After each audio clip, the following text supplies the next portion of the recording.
여러분 어느덧 이제 사도신경 강의 마지막 시간이에요. 몸이 다시 사는 것과 영원히 사는 것을 믿사옵나이다. 그 다음에 뭐가 있죠? 아멘. 오늘은 아멘에 대해서 한번 상고해 보도록 하겠습니다. 아멘 정말 교회에서 많이 하는, 그렇죠? 많이 외치고 화답하는 그런 말이죠. 아멘이. 그래서 또 남용되기도 쉽고, 옛날에 저 어렸을 때는 이제 뭐 우스갯소리로 우리 부흥사 강사님들 아멘 부대 데리고 다닌다 이러면서 그런 말도 있고, 박수 부대, 아멘 부대 막 이런 말이 있었는데, 그러면 과연 아멘이 뭐냐?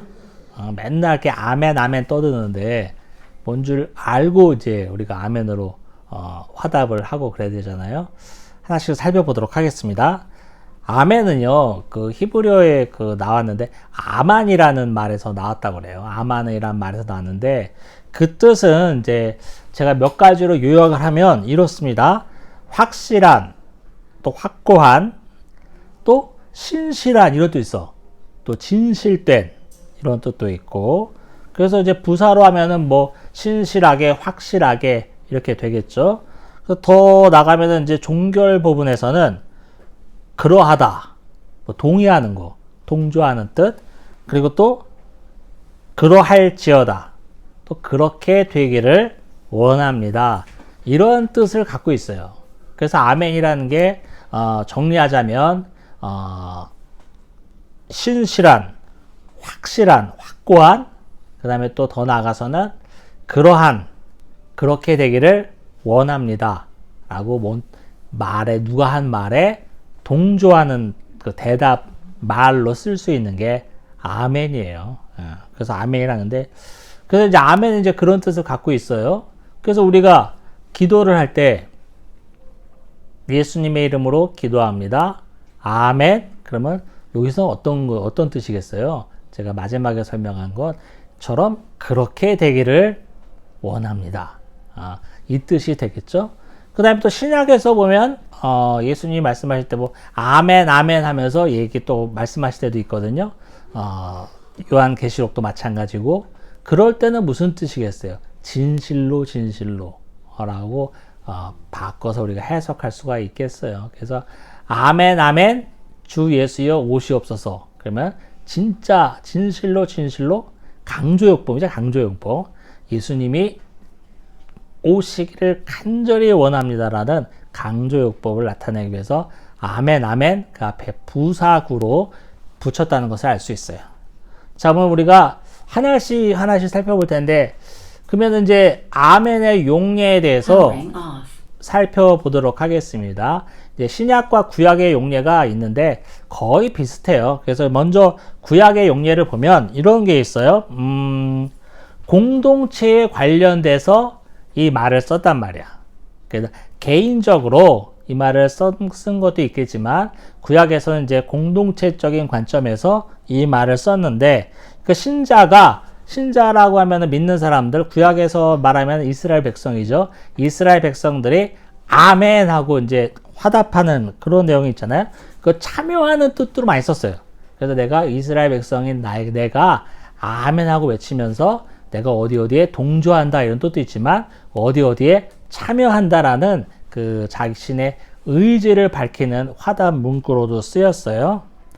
첫 번째는 뭐냐면, 그 일의 성취가, 그 결과의 여부가 하나님께 달려 있다는 것을 내가 확증한다 이런 뜻으로 좀 쓰였어요. 그래서 예로 보면 열왕기상 1장에 보면 이런 내용이 있어요. 솔로몬의 즉위식이 나오는데, 솔로몬의 즉위식에서 막 저거 막 축복하는 내용도 막 언급을 되면서 이제 거기서 아멘으로 화답할 것을 요구하면서 이스라엘 백성들이 아멘하고 이제 대답하고 화답하는 그런 장면이 있는데, 그것은 뭐예요? 내가 하나님께서 약속하신 것이 이행되도록 내가 요청한다, 확증한다 이런 뜻을 갖고 있는 거예요. 두 번째는 또 뭐가 있냐면, 하나님의 위협이나 저주의 적용을 확증하는 것, 이건 조금 무서운 예인데, 이 말이 무슨 말이냐면요.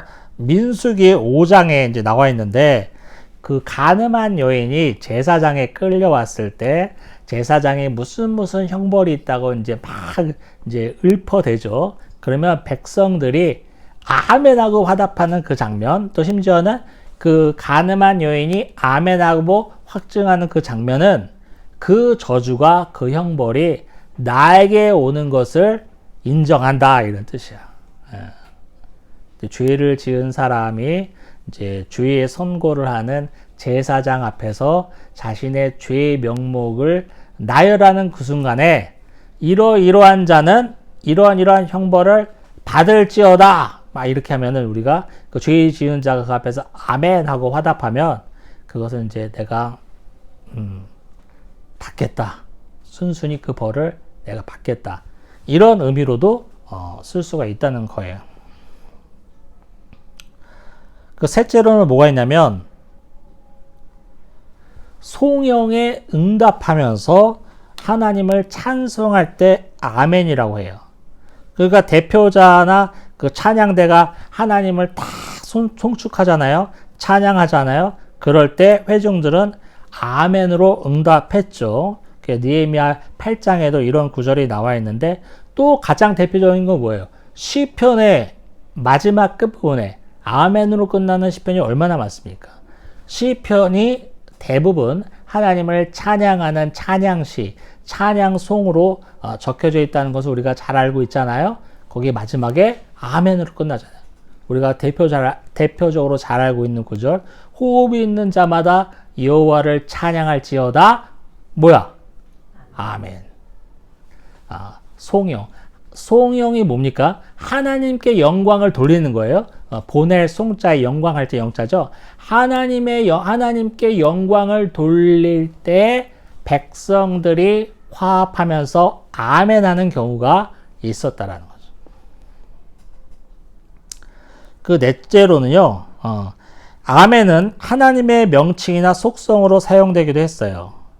그래서 하나님이 그 이사야서 65장에 보면 아멘의 하나님, 이런 구절이 있어요. 그래서 하나님의 또 다른 그 명칭으로 아멘이 사용됐습니다. 하나님 자신이 자신이 말하는 것을 스스로 확증하는 그런 분이다, 이런 의미죠. 그래서 아멘의 하나님, 그러면은 여기서는 자신의 말을 우리가 뭐 아는 구절처럼 시건치 아니하시고 거짓이 없으신 하나님인 그 속성, 자신의 말을 그대로 이루시는 확증, 스스로 확증하시는 하나님, 이런 뜻으로 아멘의 하나님, 이렇게 구약에서 언급된 것도 있습니다. 이렇게 구약에서 여러 용례를 봤어요. 신약에도 거의 비슷해요. 신약의 용례도 거의 비슷해서 신약에서는 아까 계시록에 언급된 내용을 제가 설명하면서 아멘, 아멘 반복하면서 주로 많이 쓰였는데, 그거는 뭡니까? 확실히 틀림없이 이렇던 강조의 용법으로 아멘으로 나와 있고요. 그 다음에 우리가 흔히 많이 알고 있는 거, 또 문장이나 기도의 끝에, 지금 우리가 쓰고 있는 용례죠. 문장이나 기도의 끝에 기도를 쫙 하고 나서 이제 아멘 하잖아요. 그래서 우리가 또 아멘을 하지 않으면 기도가 이루어지지 않는다, 이런 말도 우리 주일학교 선생님이 저한테 했던 것 같은데, 그것은 맞지 않죠. 아멘의 중요성을 강조하다 보니까 우리 주일학교 선생님이 그렇게 얘기한 거예요. 하나님께서 우리가 기도를 하는데, 안성빈이 기도를 하는데 아멘을 빼먹었어.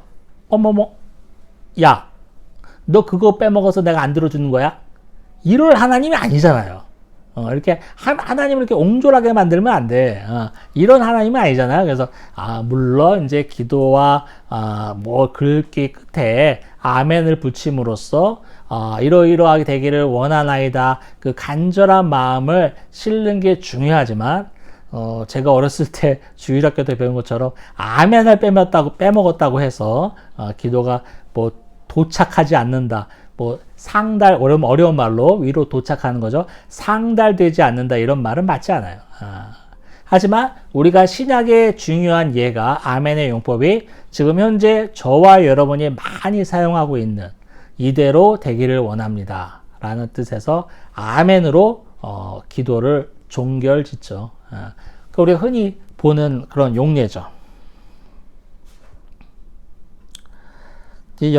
제가 여러 가지 예를 말씀드렸는데, 자, 이 예를 갖고 한번 생각해 보자는 거예요. 사도신경을 지금 우리가 한 15차례 정도, 15회 정도 사도신경 강해가 진행되었어요. 전능하사 천지를 만드신 하나님 아버지를 내가 믿사오며부터 시작했잖아요.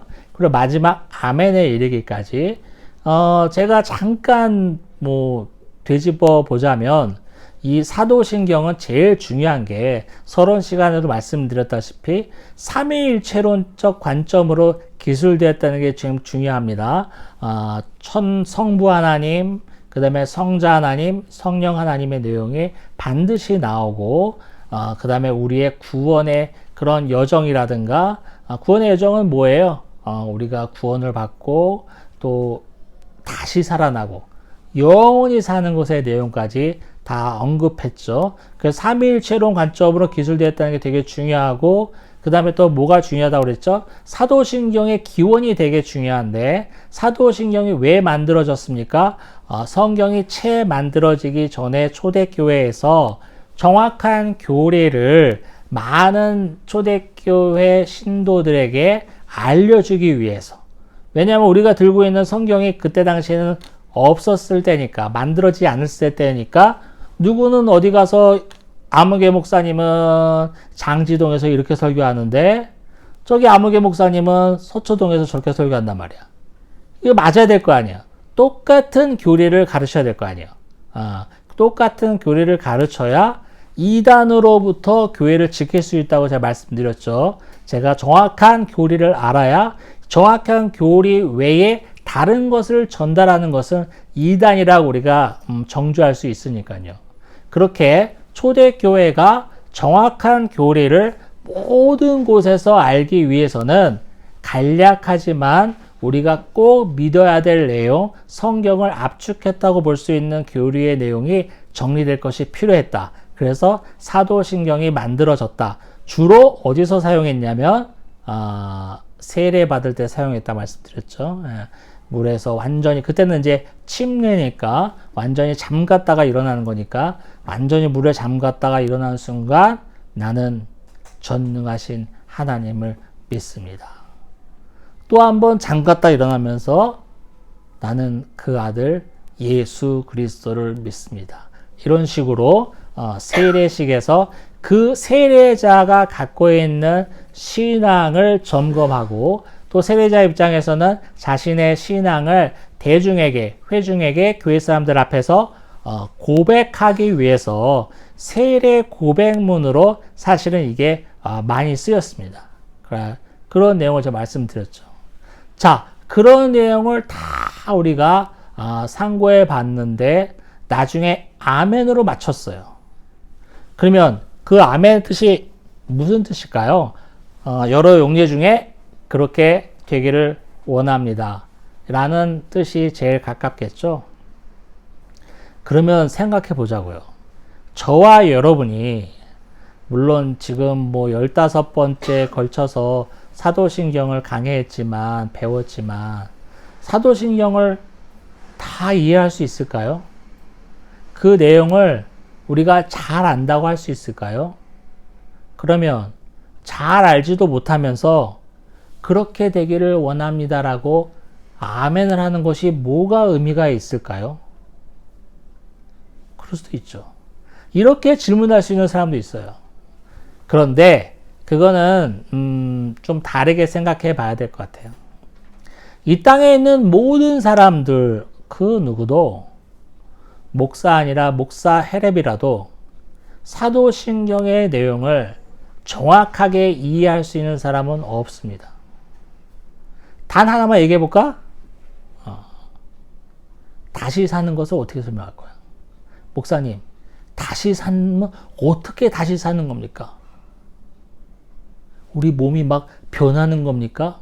우리 몸에 어떻게 신비롭게 어떤 작용이 일어나는 겁니까? 아무도 모른다고 제가 다시 사는 것에 대해 설교할 때 말씀드렸잖아요. 비단 하나만 예를 들어도 그래요. 사도신경의 내용을 우리가 꼭 알고 있고 인지하고 있어야 되지만 그 내용을 정확하게 파악하고 그 내용을 정확하게 이해할 수 있는 사람은 이 땅 가운데 아무도 없어요. 그러니까 우리의 이 부분도 우리의 연약함을 인정해야 되는 부분에 속하는 거예요. 하나님이 허락하신 은혜 안에서 우리가 이해한 바를, 우리가 믿고자 하는 바를, 아니 믿고 있는 바를 아멘으로 마치는 거죠. 내가 완전히 다 알기 때문에 완전히 다 할 수 있는 게 이 세상에 어디 있어요. 그렇죠? 내 속으로 낳은 자식도 모르는데 우리 이 땅 가운데 뭘 우리가 완전히 안다고 할 수 있는 게 어디 있겠어요? 아무것도 없지. 그런 개념으로 이해하면 되겠어요. 자, 그럼 앞으로 우리가 기도 끝난 다음에 아멘 하고 찬송 끝난 다음에 아멘. 찬송 끝난 다음에 아멘 또 무슨 뜻일까요? 아까 말한 것처럼 송영의 개념도 있겠죠. 물론 찬송 가사처럼 이렇게 되기를 원합니다라고 고백하는 내용의 종교 문구일 수도 있지만 찬송 자체가 하나님께 영광 돌리고 찬양 올리는 거니까 송영의 개념, 시편에 많이 언급되었던 그 개념이 있기 때문에 찬송가 뒤에 아멘이 대부분 있는 거예요. 그냥 끝나기 이렇게 끝나니까 조금 약간 어색한데 조금 모자란 것 같은데 이상한데 해서 아멘을 붙인 게 아니라 송영의 개념으로 하나님께 영광을 돌린다라는 그 개념으로 우리가 아멘이 있는 거예요.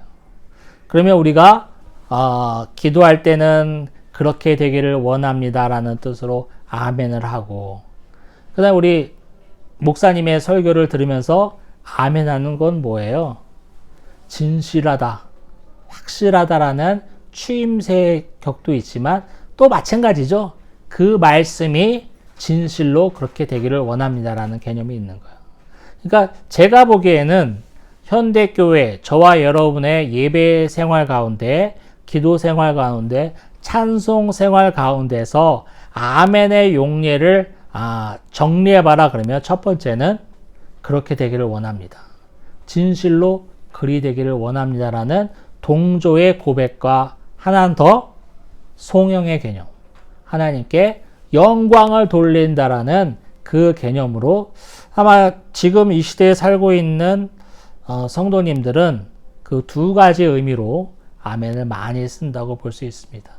그래서 아멘이 그런 뜻인 것을 알고 계시고, 근데 사실 또 이런 것도 있어요. 이렇게 목사님이 딱 들어와서 할렐루야 그러면 우리가 기계적으로 반사적으로 아멘 대답하잖아요. 그건 무슨 뜻일까? 목자가 양을 부르니까 양이 매. 뭐 그런 것도 있겠지만 굳이 따져보면 목사님이 할렐루야 그랬죠. 할렐루야가 뭐예요? 여호와를 찬양하라잖아요. 여호와를 찬양하라 아멘 뭐야? 하나님께 영광을 돌리는 화답문이잖아요. 근데 우리는 거기까지 생각을 못하고 교회에서 통상적으로 목사님이 주의를 환기시킬 때 사람들이 막 떠들어. 그러면 갑자기 목사님 나와서 할렐루야 그러자. 그러면 딱 아멘 그러고 또 목사님이 또 입장하자마자 인사하고 뻘쭘하니까 그냥 할렐루야 그러고 아멘 그러고 그런 뜻으로 사용하지만 원래는 그런 다른 뜻이 있다라는 것을 아셨으면 좋겠어요. 오늘은 간단하게 아멘에 대해서 살펴보았습니다. 우리가 아멘 할 때마다 우리의 진심을 담아서 그렇게 되기를 원합니다. 아멘. 그리고 또 찬양 마칠 때마다 하나님께 영광을 올립니다. 아멘. 이런 두 가지 뜻이 핵심적이니까 꼭 잊지 않고 아멘의 뜻을 생각하면서 기도하고 찬양하는 저와 여러분이 되기를 소원합니다. 기도하겠습니다. 아버지 하나님 감사합니다. 오늘 사도신경을 마치면서 아멘에 대해서 살펴봅니다. 교회에서 수도 없이 되뇌이게 되는 아멘. 무슨 기계처럼 반사적으로 튀어나오는 아멘. 이 아멘의 뜻에서 살펴봅니다. 주님, 이제 알았사오니 우리의 기도와 찬송 끝에 나오는 아멘을 제 의미를 갖고 사용하게 하여 주옵소서. 간절한 마음을 담아서 주님, 그렇게 되기를 원합니다. 하나님께 영광을 올립니다. 이 아멘으로 우리가 사용하게 하여 주옵소서. 예수님의 이름으로 기도합니다. 아멘.